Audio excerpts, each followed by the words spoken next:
नमस्कार दोस्तों, स्वागत है आपका ज्ञान सर एजुकेशन ऐप में। यूपी ट्रिपल एससी के एग्जाम्स के, वनडे एग्जाम्स के, एसएससी एग्जाम्स के, पुलिस एग्जाम के, रेलवे एग्जाम के फ्री इनिशिएटिव आपको इसी चैनल में मिलते रहेंगे। चैनल को सब्सक्राइब जरूर कर लीजिएगा और वीडियो को लाइक और शेयर जरूर कर लीजिएगा। और हमारे ऐप ज्ञान सर एजुकेशन ऐप को गूगल प्ले स्टोर से आप इंस्टॉल जरूर कर लीजिएगा। इसमें सारे वनडे के एग्जाम्स के कोर्सेज आपको मिलेंगे बहुत ही कम दामों में। नमस्कार दोस्तों, स्वागत है आपका स्टडी फॉर सिविल सर्विसेज में एक और वीडियो में। यूपीएसआई के संपूर्ण कॉन्स्टिट्यूशन के पीवाईक्यूज देख रहे हैं, प्लस और भी महत्वपूर्ण टॉपिक्स को देख रहे हैं हम लोग जो एग्जाम के लिए रेलिवेंट है। आज का जो प्रश्न शुरू होगा क्वेश्चन नंबर 171 से होगा।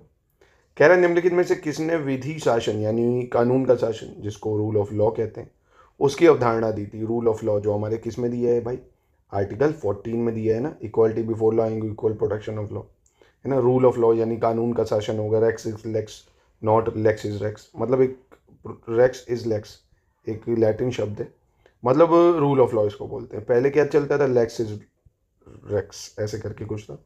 भाई आपने बाहुबली देखी ना, मेरो वचन ही है शासन, यानी जो राजा बोल देगा, किंग जो बोल देता था वही कानून होता था भाई ना।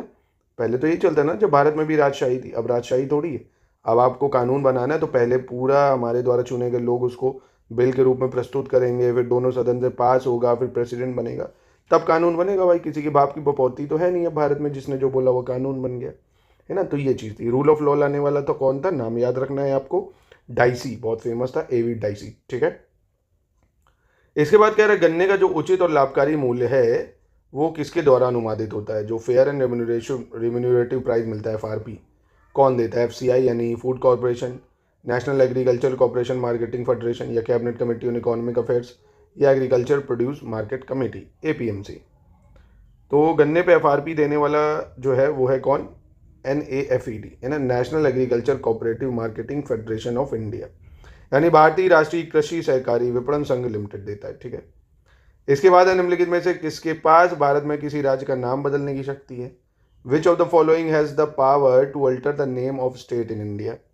राज्यों का नाम बदलने की शक्ति किसके पास है, राष्ट्रपति के पास, गवर्नर के पास, पार्लियामेंट के पास, या स्टेट लेजिस्लेचर के पास। बहुत ही आसान है ये। किसके पास है भाई, राज्यों का नाम अगर बदलना, नेम ऑफ द स्टेट्स अगर चेंज करना है तो ये शक्ति दी गई है पार्लियामेंट को, है ना, पार्लियामेंट को। जिले वगैरह का नाम बदलना है तो वो राज्य के पास होगी शक्ति। जैसे अभी उत्तर प्रदेश में 76वां जिला बनाने की बात चल रही है ना। और अगर नाम बदलना है, राज्य की बाउंड्री को कम करना है, या दो से अधिक राज्यों को मिला के नया राज्य बनाना है, किसी नए राज्य को भारत में शामिल करना है, ये सारी शक्तियाँ पार्लियामेंट के पास होंगी, ठीक है। आर्टिकल 3 के तहत ये चीज़ होती है, नाम बदलना, बाउंड्री बदलना, है ना, आर्टिकल 3 जो है। इसके बाद नई दिल्ली में पहली बार संविधान सभा की बैठक कब हुई थी भाई। The constitution assembly met for the first time in new Delhi on.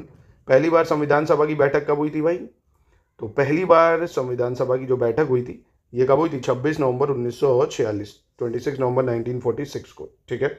याद रखिएगा इसको दोस्तों। हमारे ज्ञान सर एजुकेशन ऐप को भी डाउनलोड कर लीजिए, उसमें आप कांस्टेबल, NTPC और जो होमगार्ड की वैकेंसी, इन सब की तैयारी मात्र 99 रुपीज़ में आप कर लेंगे। इस ऐप पे आपको पूरे नोट्स भी मिल जाएंगे, आपको बस उनको पढ़ना होगा मल्टीपल टाइम। और आपकी प्रैक्टिस के लिए, रिवीजन के लिए टेस्ट सीरीज भी उसमें आपको दी गई है, वहाँ से आप लेटेस्ट एंड पैटर्न के टेस्टों को भी प्राप्त कर सकते हैं। 175 नंबर सवाल पे आ जाते हैं। कह रहा है राष्ट्रीय बाल अधिकार संरक्षण आयोग में 6 सदस्य होंगे, जिनमें से कम कितनी महिलाएं होंगी, यानी national commission for protection of child right shell consist 6 member, out of which at least कितनी महिलाएं होनी चाहिए। तो national commission for protection of child right, इसमें 6 मेंबर होते हैं। कम से कम इसमें महिलाओं की अगर बात करें तो ये कम से कम 2 महिलाएं होनी चाहिए, ठीक है। चलिए, और ये SI का कोर्स चल रहा है ना, इसको आप ज्वाइन कर सकते हैं, बोला मैंने आपको। इसके बाद निम्नलिखित में से कौन सा भारतीय संविधान का अनुच्छेद 44 से संबंधित है, आर्टिकल 44 से संबंधित। बहुत ही फेमस आर्टिकल है, आने के चांसेस 100% के आसपास ही कह सकते हैं, क्योंकि बहुत न्यूज़ में रहा है। यूनिफॉर्म सिविल कोड या समान नागरिक संहिता, है ना, इसके आने के चांसेस बहुत ज़्यादा हैं। फिर आर्टिकल 177, भारत सरकार द्वारा प्रथम परिसीमन आयोग किस वर्ष में गठित किया गया था।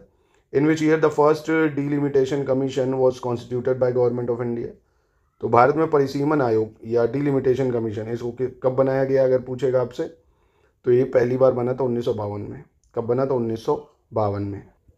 इसके बाद 1962 में भी बना है, 1952, 62, फिर 1972 और 2002, है ना, ऐसे करके 4 बार बन चुका अब तक ये। चलिए आगे बढ़ते हैं। इसके बाद कह रहा है भारतीय संविधान की निम्नलिखित में से किस अनुसूची में राज्यों के नाम और उसकी क्षेत्रीय सीमा का उल्लेख है।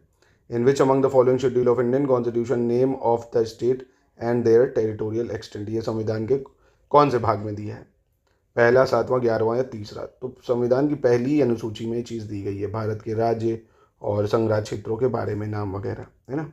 7वीं अनुसूची में तो आपको पता है लिस्ट वगैरह दी गई है, union list, state list, concurrent list, कौन किस क्षेत्र में कानून बना सकता है। 11वीं अनुसूची में पंचायत से संबंधित प्रावधान दिए गए हैं। और तीसरी अनुसूची में क्या दिया है, ओथ वगैरह नहीं, शपथ वगैरह दी गई है इसमें।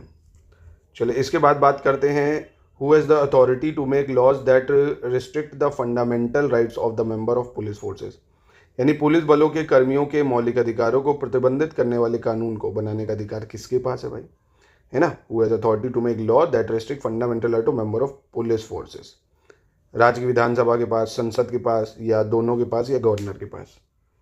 तो यहाँ पे कौन सा सही होगा, तो इसमें देखिए पार्लियामेंट और स्टेट लेजिस्लेचर दोनों ही कर सकती हैं ये काम, ठीक है, दोनों ही उनके जो फंडामेंटल राइट्स हैं उनको रिस्ट्रिक्ट कर सकती है।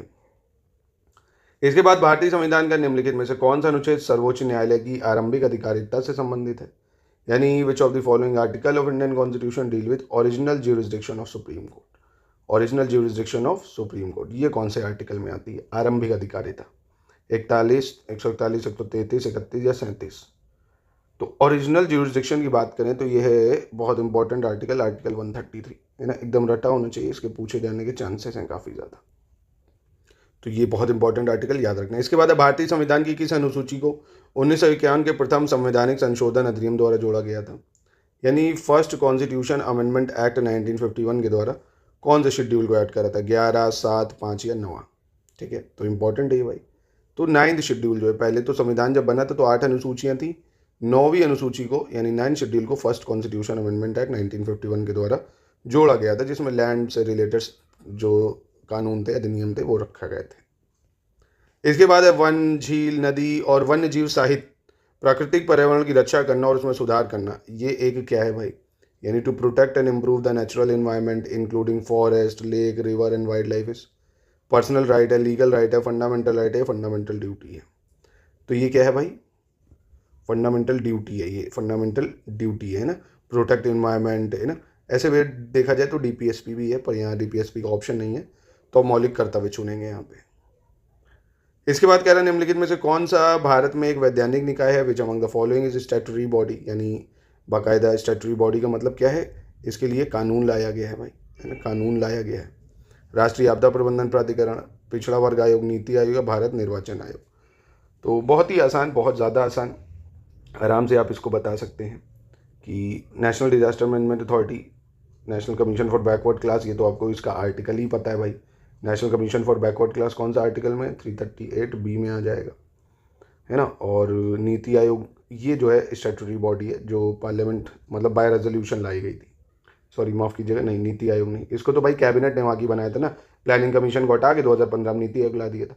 ये जो है नेशनल डिजास्टर मैनेजमेंट अथॉरिटी, ये जो है आपकी स्टैट्यूटरी बॉडी, इसके लिए बाकायदा कानून लाया गया था। इलेक्शन कमीशन, ये तो आपको पता है ये क्या है भाई, ये आपकी कॉन्स्टिट्यूशनल बॉडी है, कॉन्स्टिट्यूशन बॉडी है, और इसका आर्टिकल पूछ ले तो 324 है ना। चलिए आगे बढ़ते हैं।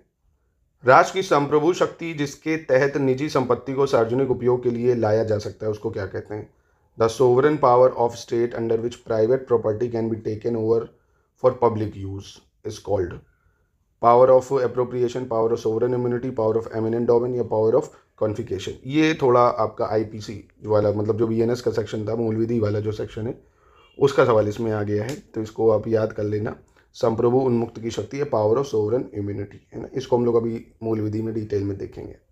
अब अगला, इनमें से कौन से अधिकार भारत के नागरिकों के लिए उपलब्ध हैं, विदेशियों के लिए नहीं उपलब्ध हैं। Which of the following fundamental right available to citizen of India not to foreigner. तो पहले तो मैं बता दे रहा हूँ, एक आर्टिकल ये याद रख लो, आर्टिकल 15 है, 16 है, 19 है, 29 है, 30 है, ये सिर्फ और सिर्फ भारत के सिटीजन को मिलता है, फॉरनर्स को ये राइट नहीं मिलते हैं।